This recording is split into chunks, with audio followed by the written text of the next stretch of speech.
Hello friends, welcome to physical world. आज हम जो चैप्टर स्टार्ट करने जा रहे हैं इसका नाम है काइनेमेटिक्स। काइनेमेटिक्स का मतलब क्या है? काइनेमेटिक्स का सीधा सीधा मतलब ये है कि अगर हम किसी ऑब्जेक्ट की मोशन को स्टडी कर रहे हैं, ऑब्जेक्ट या रेस्ट में है या मूव कर रहा है, तो मूव कर रहा है तो उसका वेलोसिटी कितनी है, एक्सीलरेशन कितनी है। अगर मोशन स्टडी कर रहे हैं और मोशन का कॉज क्या है उसको जाने बिना हम अगर मोशन को स्टडी कर रहे हैं, उसको हम बोलते हैं काइनेमेटिक्स। ठीक है। सो काइनेमेटिक्स में हम जो डिस्कस करने वाले हैं फर्स्ट वो ये है कि idea of rest and motion. ठीक है। कोई भी ऑब्जेक्ट रेस्ट में है या मोशन में है वो हम कैसे पता कर सकते हैं। तो ये तो एक जनरल क्वेश्चन हो गया। हमको अगर पूछा जाए कि हम कैसे पता कर सकते हैं कि कौन मोशन में है और कौन रेस्ट में है, तो हमको लगता है कि ये तो एक बहुत जनरल क्वेश्चन है। इसका क्या मीनिंग है? जो मोशन करता है वो मोशन में है, जो रेस्ट में है वो रेस्ट में है। तो इसका मतलब हम ये कहना चाहते हैं कि अगर कोई ऑब्जेक्ट अपना पोजीशन चेंज करता है विथ रिस्पेक्ट टू टाइम, तो हम बोलते हैं कि ये मोशन कर रहा है।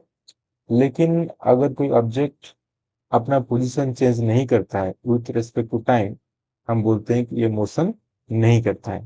ठीक है। लेकिन दिक्कत कहाँ पर आता है? दिक्कत यहाँ पर आता है कि जैसे यहाँ पर हम देख सकते हैं एक क्लासरूम है। ये एक क्लासरूम है और क्लासरूम में मान लो कि एक टीचर बच्चों को पढ़ा रहे हैं। ठीक है। और वहां पर अगर टीचर स्टूडेंट को बच्चों को पूछते हैं कि बताओ बच्चों, अब तुम रेस्ट में हो या मोशन कर रहे हो, तो ऑब्वियसली बच्चे जो हैं वो यहाँ पर जवाब देंगे कि टीचर हम तो रेस्ट में हैं। एक बच्चा जब दूसरे बच्चे को देखता है तो उसको लगता है कि वो बच्चा तो रेस्ट में है। तो इसका मतलब उस रूम में जितने भी सारे बच्चे हैं सबका आंसर यही होगा कि दूसरे बच्चे जो हैं वो क्या है, रेस्ट में है। मतलब उन इस रूम में जितने भी सारे बच्चे हैं वो सभी अपने अपने जगह पर रेस्ट कंडीशन में है। ठीक है। लेकिन अगर एक हाइपोथेटिकल सिचुएशन हम सोचते हैं जहां पर एक एलियन है, ये एक एलियन है और ये टेलीस्कोप की मदद से, ये अपने टेलीस्कोप की मदद से उसी क्लासरूम को, ये जो क्लासरूम हम क्लासरूम के अंदर रह के देख रहे थे, ये एलियन क्या कर रहा है, ये दूसरे प्लानेट है, ये देखिए एक दूसरे प्लानेट है। ये दूसरे प्लानेट के ऊपर खड़ा रह के ये जो हमारे पृथ्वी के ऊपर कोई भी एक बिल्डिंग है, उस बिल्डिंग के अंदर कोई भी एक क्लासरूम है, उस क्लासरूम को वो देख रहा है। तो उसको क्या दिखेगा? उसको दिखेगा कि अर्थ जो है वो बहुत, क्योंकि ऑब्वियसली अर्थ हमारे सन के चारों तरफ घूमते रहता है बहुत ज्यादा स्पीड से। तो उस एलियन को दिखेगा, ये दिखेगा कि अर्थ भी मूव कर रहा है और उसके साथ साथ क्लासरूम में जो बैठे हैं जो बच्चे हैं वो भी मूव कर रहे हैं। ऑब्वियसली एलियन को यही लगेगा। तो यहाँ पर जो बच्चे क्लासरूम में बैठे हैं या फिर जो टीचर क्लासरूम में प्रेजेंट है, टीचर देखते हैं कि बच्चे जो है वो क्लासरूम में अपने अपने जगह पर रेस्ट कंडीशन में है। लेकिन बाहर की ग्रह में कोई एलियन है, वो देखता है कि क्लासरूम में जो बच्चे हैं वो बहुत हाई वेलोसिटी से पृथ्वी के साथ मूव करते हैं।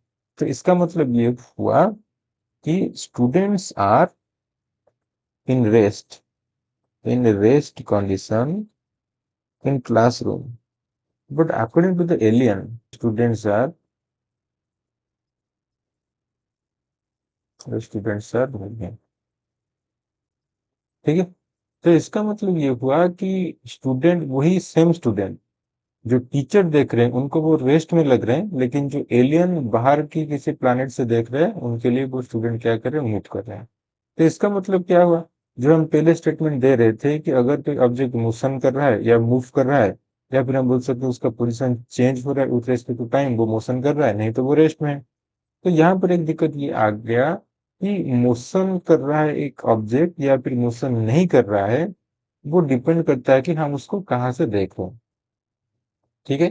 तो जहां से देख रहे हैं वो जगह अगर चेंज हो जाता है तो ऑब्वियसली एक ऑब्जेक्ट का जो स्टेट है, आइदर ये मोशन कर रहा है या फिर ये रेस्ट में है, ये जो उसका जो एक ऑब्जेक्ट का जो स्टेट है वो भी चेंज हो जाता है depending upon from which place we are observing the situation.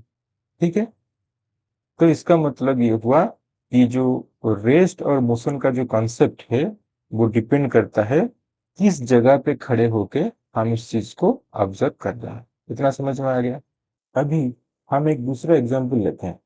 तो मान लेते हैं कि ट्रेन एक मोशन कर रहा है और ट्रेन के अंदर चोर घुस गया है और वो अपने पॉकेट से बंदूक निकालता है, पिस्तौल निकालता है और सभी पैसेंजर को बोलता है don't move, all stand still, मतलब सब अपने अपनी जगह पर बिना हिले खड़े रहो। ठीक है। तो वो तो बोल दिया, तो उसके पास अगर गन है तो उसके बाद सभी मानेंगे और सभी पैसेंजर अपने अपनी जगह पर पैनिक होके बिना हिले खड़े रह गए। ठीक है। तो इसका मतलब ये है कि चोर की रेस्पेक्ट में तो सारे के सारे पैसेंजर अपनी जगह पर रेस्ट कंडीशन में है, एकदम पैनिक सिचुएशन है। लेकिन टेक्निकली अगर हम देखें कि सभी पैसेंजर अभी भी बहुत स्पीड से मूव कर रहे हैं। अगर कोई इंसान इस ट्रेन के बाहर खड़े हो गए, मान लो ये कोई इंसान है, ये ट्रेन के बाहर खड़े होकर देख रहा है, तो ट्रेन बहुत स्पीड से आगे की तरफ इस तरफ मूव कर रहा है और ट्रेन के साथ साथ चोर भी मूव कर रहा है और पैसेंजर जो है वो भी ट्रेन के अंदर ट्रेन के साथ साथ मूव कर रहा है। तो चोर सोच रहा है कि पैसेंजर मेरे बात मानकर अपनी जगह पर खड़े हैं। ठीक है, डर के वजह से अपनी जगह पर खड़े हैं। लेकिन जो इंसान बाहर खड़ा है इसको क्या दिखता है कि पैसेंजर समेत चोर सब ट्रेन के साथ बहुत हाई स्पीड से मूव कर रहे हैं। तो इसका मतलब विथ रेस्पेक्ट टू दिस चोर, ये चोर के रेस्पेक्ट में या फिर लुटेरा के रेस्पेक्ट में सारे के सारे पैसेंजर जो है वो ट्रेन के अंदर रेस्ट कंडीशन में है। लेकिन जो आदमी बाहर खड़ा है, ट्रेन के बाहर खड़ा है, वो देखता है कि ट्रेन भी बहुत स्पीड से मूव कर रहा है और ट्रेन के साथ साथ सभी चोर के समय सभी पैसेंजर भी क्या कर रहे हैं, मूव कर रहे हैं। तो इसका मतलब ये हुआ कि जो ऑब्जेक्ट की जो मोशन है that is a combined property of object under study and the observer. मतलब ऑब्जेक्ट मोशन में है या रेस्ट कर रहा है, इसको हम ऐसे ही एक पर्टिकुलर पर्सपेक्टिव से नहीं बोल सकते। एक तो वो ऑब्जेक्ट को हमको देखना है, जो ऑब्जेक्ट मोशन है या रेस्ट में है हम उसको डिसाइड करना चाहते हैं, और दूसरा ऑब्जर्वर। ऑब्जेक्ट और ऑब्जर्वर इन दोनों को लेके हम डिसाइड कर सकते हैं कि ऑब्जेक्ट जो है मोशन कर रहा है या रेस्ट में है। तो जैसे कि फॉर एग्जांपल के लिए हम बोल सकते हैं, सपोज यहाँ पर एक पेड़ है, ये हमारा पेड़ हो गया, और उस पेड़ को जब हम जमीन पे खड़े होके, यहाँ पर एक इंसान है, यहाँ पर हम हैं, जमीन पे खड़े होके अगर वो पेड़ को देख रहे हैं, वो पेड़ हमको कैसे दिखता है, तो पेड़ हमको रेस्ट में दिखता है।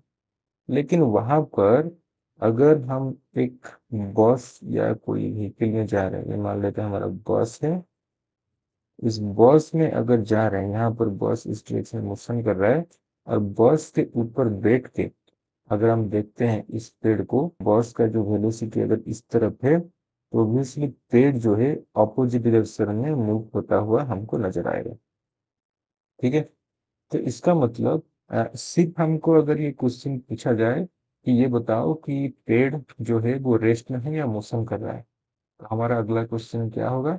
हमारा अगला क्वेश्चन ये होगा कि ये बताओ कि हम कहाँ से देख रहे हैं, क्योंकि पेड़ रेस्ट में है या मोशन कर रहा है सिर्फ पेड़ को देखकर पता नहीं कर सकते। ये भी हमको देखना होगा कि हम कहाँ से देख रहे हैं। अगर हम ग्राउंड पे खड़े होके, जमीन पे खड़े होकर देख रहे हैं तो हाँ पेड़ रेस्ट में है। लेकिन अगर किसी बस के अंदर खड़े होकर हम उसको देख रहे हैं तो पेड़ क्या कर रहा है, मोशन कर रहा है। और यहाँ पर एक कॉन्सेप्ट आता है जिसको हम बोलते हैं फ्रेम ऑफ रेफरेंस। तो फ्रेम ऑफ रेफरेंस का मतलब क्या है कि जैसे कि हमने यहाँ पर डिस्कशन किया, जब हम ऑब्जेक्ट को ऑब्जर्व कर रहे हैं तो हम कहाँ से ऑब्जर्व कर रहे हैं वो डिसाइड करता है कि ऑब्जेक्ट रेस्ट में है या मोशन में है। तो हम जिस चीज के ऊपर खड़े रहते या जहां से उस ऑब्जेक्ट को हम ऑब्जर्व कर रहे हैं या इस फिजिकल फेनोमेनन को हम ऑब्जर्व कर रहे हैं, इसको हम क्या बोलते हैं, फ्रेम ऑफ रेफरेंस। जैसे कि ये हमारा पेड़ था, ये हमारा पेड़ था, इस पेड़ को हम ऑब्जर्व कर रहे हैं हम यहाँ ये हमारा ग्राउंड है और ग्राउंड के ऊपर अर्थ के ऊपर खड़े रह के इस पेड़ को ऑब्जर्व कर रहा है। यहाँ पर जमीन के ऊपर खड़े रह के इस पेड़ को ऑब्जर्व कर रहा है। तो हमारा जमीन जो हो गया वो हमारा हो गया फ्रेम ऑफ रेफरेंस। ठीक है। लेकिन अगर दूसरे केस में हम किसी व्हीकल के ऊपर बैठ के इस पेड़ को ऑब्जर्व कर रहे हैं, तो हमारा जो ये व्हीकल हो गया हमारा फ्रेम ऑफ रेफरेंस। एक ऑब्जेक्ट की जो स्टेट है, मतलब ये रेस्ट में है या मोशन कर रहा है, कितना इसका एक्सेलरेशन है, तो सभी के स्टार्टिंग में क्या है? सभी के स्टार्टिंग में है पोजीशन। ठीक है। क्योंकि ऑब्जेक्ट की अगर पोजीशन हमको मालूम है, तो हम ऑब्वियसली उस पोजीशन को डिफरेंशिएट करके वेलोसिटी निकाल सकते हैं। क्योंकि जो वेलोसिटी हो गया ऑब्जेक्ट का वो होता है rate of change of position. या फिर एक्सीलरेशन निकालने के लिए हम rate of change of velocity ऐसा हम कर सकते हैं। तो इसका मतलब जितने भी सारे क्वांटिटीज हमको चाहिए, चाहे वो वेलोसिटी हो या एक्सेलरेशन हो, सबके मूल में क्या चाहिए? ऑब्जेक्ट की पोजीशन चाहिए। तो ऑब्जेक्ट की जो पोजीशन है उसको पता करने के लिए सबसे आसान और सबसे बेहतरीन तरीका कौन सा है?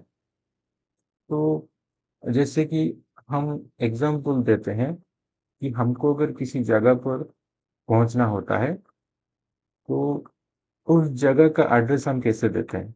हम बोलते हैं कि ऐसे सीधा जाना, उसके बाद राइट टर्न लेना, और वहां पर एक कोई बिल्डिंग आएगा, तो वहां से 30 डिग्री लेफ्ट को 30 डिग्री एंगल बना के लेफ्ट को 5 मीटर तक जाना, और 5 मीटर जाने के बाद जो जगह आएगा वही तुम्हारा एड्रेस। इस तरह से हम नॉर्मली बोलते हैं।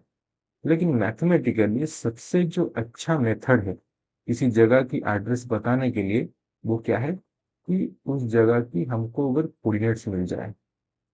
तो हम भी बहुत सारे मूवी में देखे होंगे, खास करके जो मिलिट्री रिलेटेड मूवी में, तो वहां पर मूवी में क्या बोला जाता है कि हम उस जगह की कोऑर्डिनेट्स दीजिए।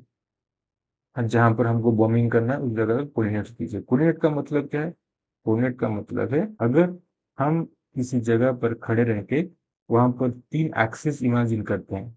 जैसे हमारा हो गया एक्स एक्सिस, और ये हमारा हो गया वाई एक्सिस, या फिर इसको एक्स मान लेते हैं, इसको वाई मान लेते हैं, इसको जेड एक्सिस मान लेते हैं।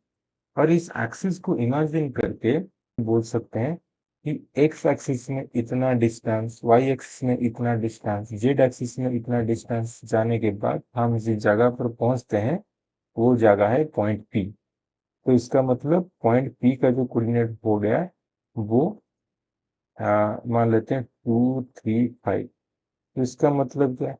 इसका मतलब परपेंडिकुलर डायरेक्शन, मतलब ओरिजिन से स्टार्ट करके अगर हम एक्स एक्सिस में 2 यूनिट्स डिस्टेंस जाएंगे, वाई एक्सिस में 3 यूनिट्स डिस्टेंस जाएंगे, और जेड एक्सिस में 5 यूनिट्स डिस्टेंस जाएंगे, तो जहां पर पहुंचेंगे वो हमारा हो गया पॉइंट पी। ठीक है।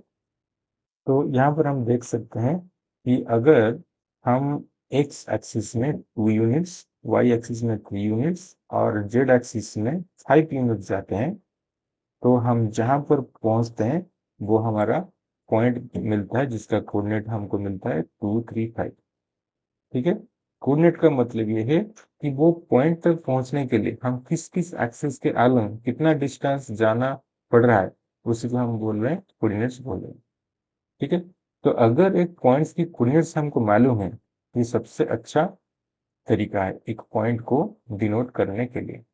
तो यहाँ पर हम अगर ऐसे ही जहां पर हम खड़े होके एक चीज को ऑब्जर्व कर रहे हैं, चाहे वो ग्राउंड फ्रेम ऑफ रेफरेंस में हो या फिर चाहे कोई मूविंग ऑब्जेक्ट या ट्रेन बस, जहां पर भी हम हैं वहां पर खड़े रह के या बैठ के मन में ऐसा x y z mutually perpendicular axis हम इमेजिन करते हैं, तो उस फ्रेम ऑफ रेफरेंस के हिसाब से कोई भी ऑब्जेक्ट को हम अगर देखते हैं, उस ऑब्जेक्ट का पोजीशन क्या है और उस ऑब्जेक्ट का पोजीशन टाइम के अनुसार चेंज हो रहा है कि नहीं, तो वो हम मेजर कर सकते हैं। ठीक है। तो यहाँ पर एक और चीज आ गया, टाइम। तो ऑब्वियसली एक चीज की जो पोजीशन उसको तो मेजर करने के लिए इस जैसा एक कोऑर्डिनेट सिस्टम चाहिए, और वो एक ऑब्जेक्ट का कोऑर्डिनेट चेंज हो रहा है कि नहीं और कितनी रेट में चेंज हो रहा है, टाइम के अनुसार चेंज हो रहा है कि नहीं, उसको मेजर करने के लिए एक क्या चाहिए, एक घड़ी चाहिए। तो इसका मतलब अगर हम फ्रेम ऑफ रेफरेंस की व्याख्या कर रहे हैं तो वहां पर एक हमको तो कोऑर्डिनेट सिस्टम चाहिए पोजीशन को मेजर करने के लिए, और एक घड़ी चाहिए टाइम को मेजर करने के लिए। तो इसका मतलब जो फ्रेम ऑफ रेफरेंस होता है, frame of reference, frame of reference, ठीक है। तो फ्रेम ऑफ रेफरेंस के अंदर क्या आता है, एक कोऑर्डिनेट सिस्टम आता है, एक convenient coordinate system, convenient coordinate system जो पोजीशन को मेजर करने के लिए, और एक घड़ी आता है, एक वॉच आता है, या फिर क्लॉक बोल सकते हैं, टाइम को मेजरमेंट करने के लिए। सो फ्रेम ऑफ रेफरेंस मतलब एक कोऑर्डिनेट सिस्टम एंड एक क्लॉक। तो जैसे कि हम यहाँ पर देख पा रहे हैं कि यहाँ पर एक इंसान बैठा हुआ है ट्रेन में, जो कि ट्रेन हाई स्पीड से मूव कर रहा है। अगर ट्रेन के बाहर से हम अगर देखें तो ऑब्वियसली ट्रेन बहुत हाई स्पीड से आगे की तरफ ऐसे मूव कर रहा है। लेकिन अगर ट्रेन के अंदर का सिचुएशन हम थोड़ा ऑब्जर्व करते हैं तो यहाँ पर अगर एक इंसान बैठा है और वो मन ही मन सोच रहा है कि इस डायरेक्शन में, एक मन ही मन एक कोऑर्डिनेट सिस्टम को इमेजिन कर रहा है, और इस डायरेक्शन में उसका वाई एक्सिस है, इस डायरेक्शन में उसका एक्स एक्सिस है, और इस डायरेक्शन में उसका जेड एक्सिस है। तो उस कोऑर्डिनेट के हिसाब से वो जैसे कि देख पा रहा है, उसका जो बुक है, उस बुक तो पहुंचने के लिए आ, उस इंसान को, मतलब उस बुक का जो कोऑर्डिनेट होगा, तो एक्स एक्सिस में इतना कुछ डिस्टेंस पर वो बुक है, वाई एक्सिस में इतना कुछ डिस्टेंस पर बुक है, और अभी जेड एक्सिस का जो कोऑर्डिनेट है वो 0 है, बिकॉज उस बुक तक पहुंचने के लिए हमको एक्स एक्सिस में इतना डिस्टेंस जाना होगा और वाई एक्सिस में इतना डिस्टेंस जाना होगा। उतना डिस्टेंस जाने के बाद हम बुक तक पहुंच जाएंगे। ये कोऑर्डिनेट सिस्टम के हिसाब से अभी एक्स वाई प्लेन पर है, ये जो प्लेन है ये हमारा एक्स वाई प्लेन है, इसलिए एक्स वाई प्लेन पर जेड की जो वैल्यू होता है वो 0 होता है। इसलिए इस बुक का जो कोऑर्डिनेट है ओनली एक्स वाई उसका कोऑर्डिनेट है। और ओब्वियसली हम यहाँ पर बोल सकते हैं कि आज टाइम पासेस, जैसे जैसे समय बीतता है, ये बुक अपनी जगह से नहीं हिल रहा है। मतलब जो इसका कोऑर्डिनेट है, मान लेते हैं इस एक्सिस में इतना इसका कोऑर्डिनेट है 2 एंड वाई एक्सिस में इसका कोऑर्डिनेट है 5, और जेड एक्सिस में इसका कोऑर्डिनेट है 0। तो हम जैसे कि देख पा रहे हैं इसका जो कोऑर्डिनेट है चेंज नहीं हो रहा है, क्योंकि बुक जो है वो मूव नहीं कर रहा। तो with respect to the train frame of reference, ठीक है, तो बुक क्या है, रेस्ट कंडीशन में है, लेकिन वहीं पर कोई इंसान बाहर खड़ा है, तो वो क्या देख रहा है, तो वो ऑब्वियसली जहां पर खड़ा है, जमीन पर खड़ा है, तो वहां पर वो एक कोऑर्डिनेट सिस्टम इमेजिन कर रहा है। जैसे कि हम देख रहे हैं x y z coordinate system imagine कर रहा है, और उस कोऑर्डिनेट सिस्टम के हिसाब से वो ट्रेन क्या कर रहा है, इस डायरेक्शन में बहुत हाई वेलोसिटी में मूव कर रहा है। तो इसका मतलब उस कोऑर्डिनेट सिस्टम के हिसाब से ट्रेन की जो कोऑर्डिनेट है, या फिर ट्रेन के अंदर जो बुक है उसका जो कोऑर्डिनेट है वो बहुत तेजी से चेंज हो रहा है। तो इसलिए ये जो इंसान बाहर खड़ा है, ये बोलेगा कि मेरा ये हो गया कोऑर्डिनेट सिस्टम, जो मैंने बाहर खड़ा होके इमेजिन किया है, मन ही मन इमेजिन किया है, और उस कोऑर्डिनेट सिस्टम के हिसाब से वो ट्रेन मूव कर रहा है, और ट्रेन के साथ साथ वो बुक भी बहुत हाई स्पीड से मूव कर रहा है। लेकिन अंदर जो इंसान बैठा है उसकी जो अलग कोऑर्डिनेट सिस्टम है, उस कोऑर्डिनेट सिस्टम के हिसाब से वही बुक क्या है, रेस्ट कंडीशन में है। तो इंसान के लिए जो फ्रेम ऑफ रेफरेंस हो गया, वो हो गया उसका ट्रेन, और ट्रेन में जो बना हुआ उसका कोऑर्डिनेट सिस्टम, और और उसके पास जो वॉच है, क्योंकि वॉच तो चाहिए टाइम मेजर करने के लिए। और बाहर जो इंसान खड़ा है उसके लिए ये उसका कोऑर्डिनेट सिस्टम हो गया, मतलब ग्राउंड उसका कोऑर्डिनेट सिस्टम हो गया, क्योंकि ग्राउंड पे वो एक्स वाई जेड एक तीनों एक्सिस इमेजिन किया है, और ऑब्वियसली उसको एक क्या चाहिए, एक घड़ी भी चाहिए, ट्रेन, मतलब टाइम मेजर करने के लिए। तो अलग अलग कोऑर्डिनेट सिस्टम के हिसाब से अगर हम देखते हैं, एक कोऑर्डिनेट सिस्टम के हिसाब से बुक जो है वो रेस्ट कंडीशन में है, और बाहर जो इंसान खड़ा है उसके हिसाब से बुक जो है वो मूव कर रहा है, बुक जो है वो मूविंग कंडीशन में है। ठीक है, तो ये हमारा हो गया कोऑर्डिनेट सिस्टम या फिर फ्रेम ऑफ रेफरेंस। ठीक है, तो कभी कभी क्या होता है कि सिचुएशन में हमको बोलना पड़ता है कि फ्रेम ऑफ रेफरेंस कौन सा है। अगर हम फ्रेम ऑफ रेफरेंस को स्पेसिफाई नहीं करेंगे तो हम एक ऑब्जेक्ट रेस्ट में है या मोशन में है, हम उसको डिफाइन नहीं कर सकते। ठीक है, लेकिन कभी कभी ऐसा कुछ सिचुएशन होता है जहां पर बिना मेंशन के भी हम कॉमन सेंस लगा के बोल सकते हैं कि फ्रेम ऑफ रेफरेंस कौन सा है। जैसे कि हम बोल रहे हैं कि एक कार मूव कर रहा है और ये ट्रक जो है रेस्ट कंडीशन में है, तो इसका मतलब क्या है, इसका मतलब हमारा जो फ्रेम ऑफ रेफरेंस है वो अर्थ है। अगर हम नॉर्मल जिंदगी में हम कुछ कोऑर्डिनेट सिस्टम या फ्रेम ऑफ रेफरेंस मेंशन नहीं कर रहे हैं और बोल रहे हैं कि ये ऑब्जेक्ट मोशन कर रहा है और ये ऑब्जेक्ट रेस्ट कंडीशन में है, तो इसका मतलब हम मोशन को आर्क फ्रेम ऑफ रेफरेंस से स्टडी कर रहे हैं। ठीक है, ओके।